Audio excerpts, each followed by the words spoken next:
Hello everyone, it's Dennie Heye here once again for the SLA Europe podcast. Today I'm joined by a special guest in real life. His name is Hans de Zwart. He's an innovation manager for global learning technologies at Royal Dutch Shell in the Netherlands. That's his day job. In his non-day job, he's also a volunteer for Bits of Freedom. Can you tell me a bit about that, Hans? Sure. So Bits of Freedom is a Dutch digital rights advocacy organization.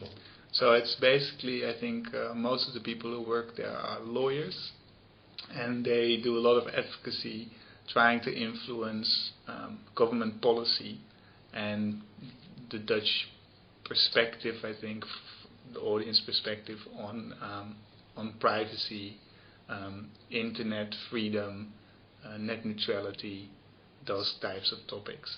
So I think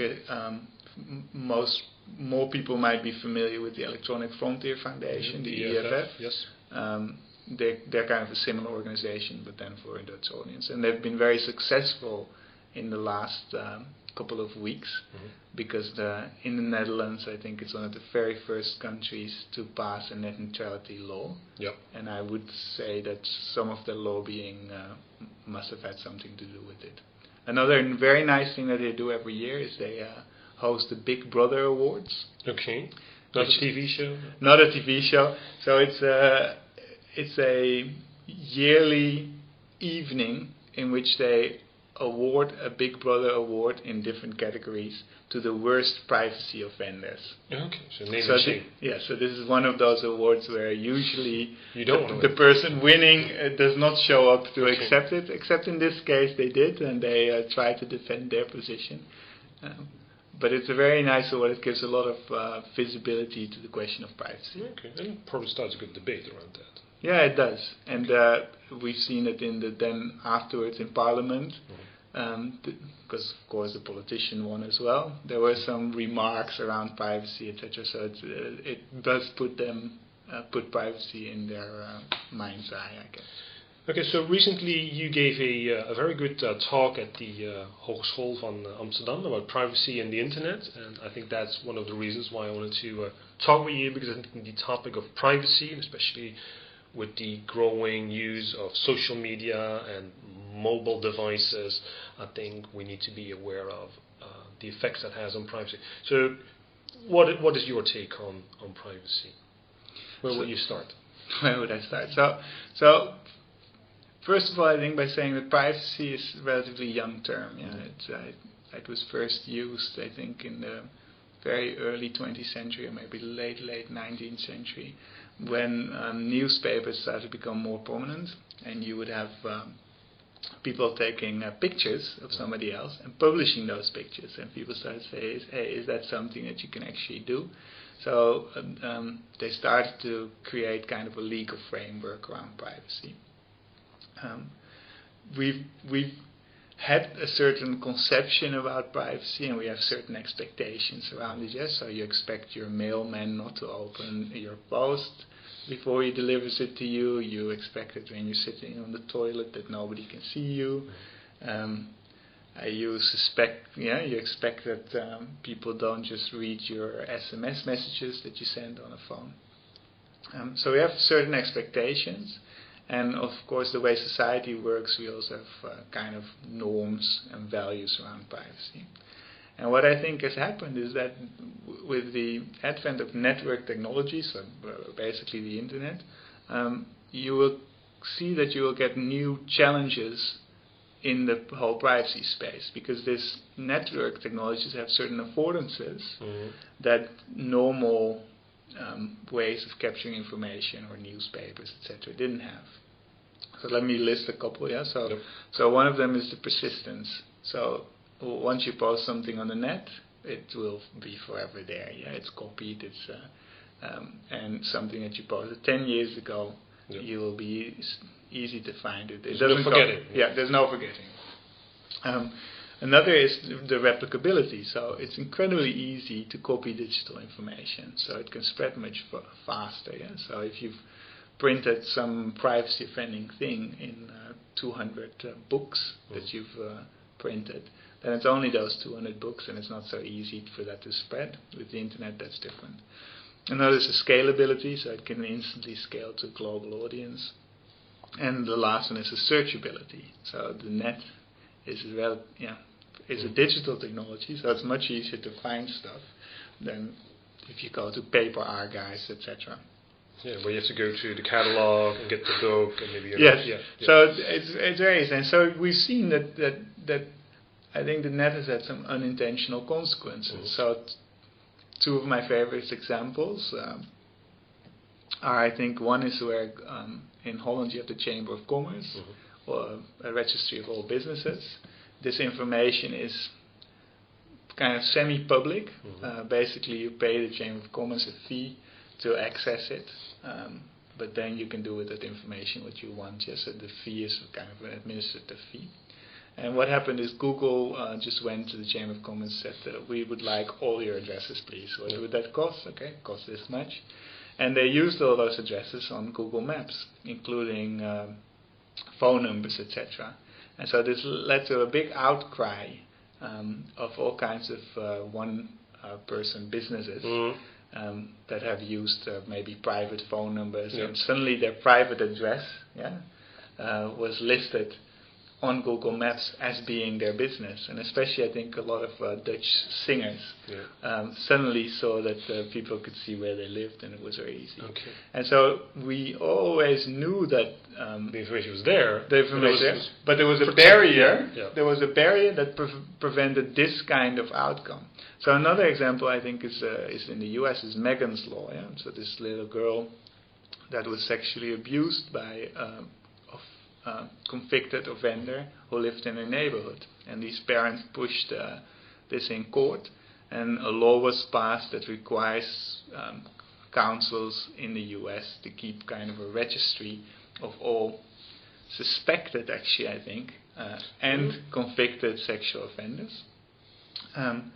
And I think the judge that passed that law never imagined, I think he imagined in his mind's eye, as a parent, if you're concerned about this, you can go to the council, you can request, can I look at this list, who's there, so I can know kind of... so that's my neighborhood. Yeah, so I don't think this judge ever imagined that these lists would then be made so public that they would go on the internet, would become searchable, that people would create Google Maps mashups, where you can just pull up a page that shows you all the convicted and suspected sexual offenders in it. With their addresses. With their addresses and their picture usually. And wow. So this, and that's not. I mean. This is for me an example that shows you that privacy questions are actually quite difficult, because of course as a parent you have rights and you want to have access to this type of information, but at the same time, even as a convicted felon, you also have rights. So it's not, and I don't think that in this case the balance is the way it should be. But the fact is that, because you have this network technology, something that worked before didn't work afterwards. Another thing that I think a lot of people aren't aware of how much they share when they use the net. So a little kind of proof of concept example that I thought was very interesting was that were two MIT, I think, researchers who used Facebook to kind of get people's sexual orientation based on the sexual orientation of their friends. So basically they showed that they could out homosexual males by doing kind of a network analysis of their friends who had been public about the sexual orientation versus the people that decided not to divulge this information. So you just by association, you also divulge information, and you don't realize that, nor is that very easy for you to control. So it's a bit like tell me who your friends are, I'll tell you who you are. And in the past that was very hard, but now your friends. And I hope so. there's a guy who always says there's probably about 3 links between you and some terrorist on LinkedIn. Yeah. So I hope that you don't draw too many conclusions. Yeah. But the fact is that even if you think you're keeping away the information, the fact that you create this network is a data point for companies that they can use in their analysis. So that's another example that I use in this presentation, is this whole idea of using tracking cookies. Mm-hmm. So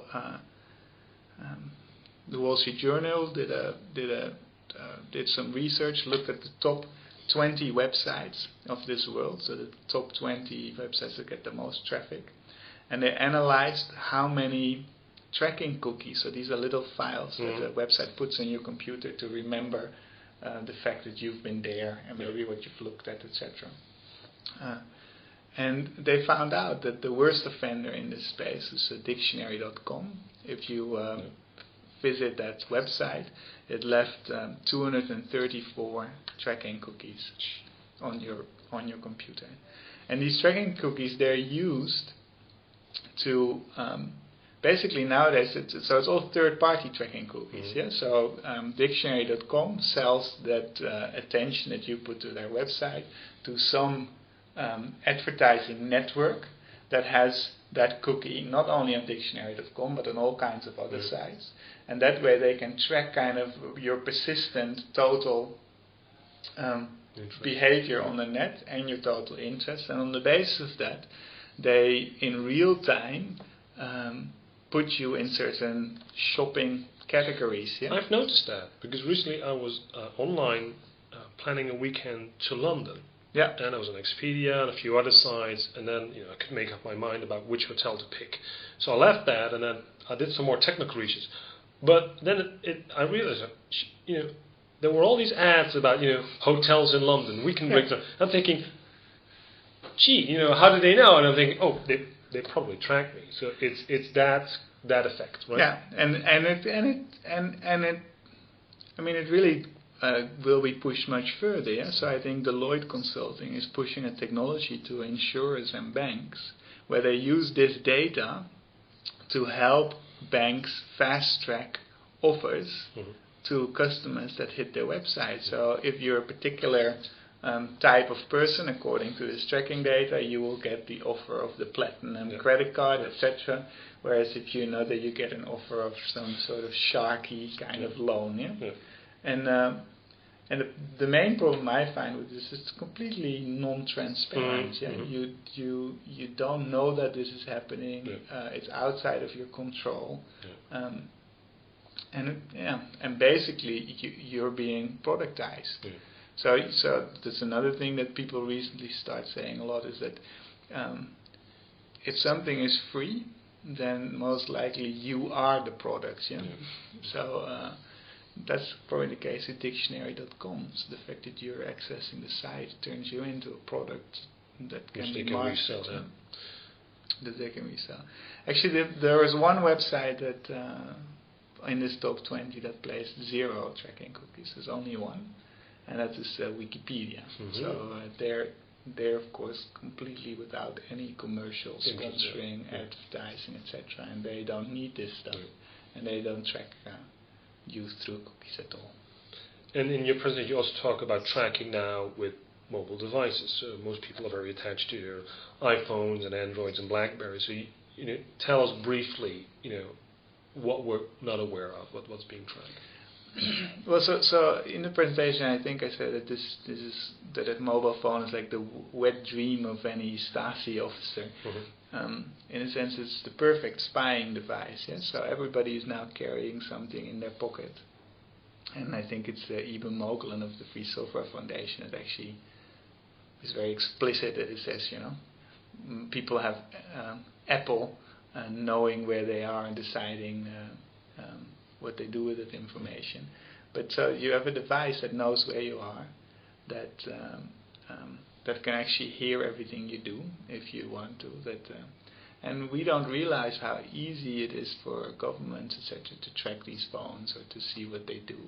And also, you're starting to see now, and this is what related to net neutrality in the Netherlands, is that we actually had we had a mobile internet provider that wanted to differentiate its internet offering based on what services you did. So they didn't want you to use WhatsApp, the free messaging service, because it bit into their turnover around texting. And so they were actually doing what they call deep packet inspection to try and see what you're doing on the internet and what services you use to be able to change your offering. So basically they were snooping on your data and on what it is that you're doing. And we've seen in the US also some big scandals around where AT&T had just basically a kind of walk-in laboratory for federal agencies to come in and listen in on phone calls. So there's and I mean, I have to say that in the Netherlands, I think we're living in a society where we can trust the government to a large extent. But if things change. First of all, I don't want to be a pessimist but you never know what might happen. And I'm sure that if you're a smartphone user in Libya, you would feel much stronger about these things than we would do here in our relatively safe Western world democracies. And then you end your presentation, I think, with two suggestions to the audience. And one is, what can you do, technically speaking, and what can you do, on a grander, more volunteer side. So talk a little bit about the technical tips that you could give to people. Yeah. So on the technical side, I think you need to just become a lot more aware. First of all, be aware that whatever you share on the internet, you should assume that it's open. Yeah. So please assume that when you put something online, that the whole world can see it, even though the service says they can't, etc. So don't put anything that would make you feel uncomfortable, etc. So they may change the privacy setting, or the company may make a mistake, and you'll end up public anyway. Yeah. So just assume that what they do now might not be in the future, etc. And become much more aware of that. There are very good plugins for Firefox and for Chrome, and maybe I think even for the Dare You Use It Internet Explorer browser that can, for example, disable these third-party cookies, so that ad networks can't follow you in that way anymore. There's the option to turn on Do Not Track. And then from a privacy perspective, if you're really not comfortable with the data traveling over the network in the open, you must make sure that you use secure connections when you go to a website, so the little lock has to be there. If you'd like to, you could encrypt your emails. And there's also ways of anonymizing your where you come from in the internet, so that people can't see that it was your IP address. If you then use that connection to log in on Facebook, then most probably people still can see that it's you, of course. So you have to be careful with that. But I would say, if you're Firefox users, go to the add-ons, search for privacy. And what you're starting to see is actually privacy is starting to become a product that is marketized by itself. So there are now solution providers for privacy, kind of, I guess, in the same vein as antivirus providers, that help block third-party cookies, protect your identity. Identity theft is, of course, another problem that can happen. So that works pretty well. And so the other thing that that to me would be great if people would do is to become much more engaged with this topic. So you can, of course, donate money to the EFF or to Bits of Freedom at bof.nl. But they are also very often looking for volunteers, for people who can spread the word, do this kind of conversation. That's what I'm doing myself as well. So if this kind of stuff makes you feel uncomfortable, and if you have the idea that we're sleepwalking into a police state, which I think occasionally is what we're doing, then be vocal about it and see what you yourself can do about it. And like you said, a little awareness goes a long way. Yeah, well, that's the main part, yeah, and you have to be aware that like security, it's always a trade-off, yeah. So security is a trade-off between basically eliminating risk, and usually versus kind of convenience, yeah. And we are very used to convenient stuff, and people are willing to trade a lot of their privacy away for small gains. Yeah. And you should just be aware of what trades you're making. Yeah? So, do you want to use dictionary.com, which is earning a lot of money on the fact that you're using it, or would you rather just pay for a great online dictionary service? Yeah.